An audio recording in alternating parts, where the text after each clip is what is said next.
સહકારિતા મંત્રી અમિત શાહ 15 ફેબ્રુઆરીએ ગીર સોમનાથની મુલાકાતે. અમિત શાહ કોડીનારમાં સુગર મિલની મુલાકાત લેશે.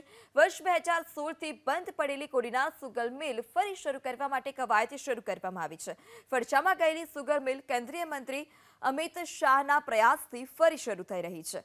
અમિત શાહના પ્રયાસોથી ઇન્ડિયન પોટાશ લિમિટેડ નામની કંપની સાથે 30 વર્ષનો કરાર કરાયો છે.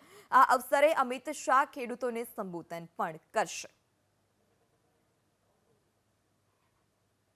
કોડીનારની શુગર ફેક્ટરી એ આ સમગ્ર પંથકની જીવાદોરી હતી અને થોડા વર્ષોથી એ બંધ હાલતમાં હતી.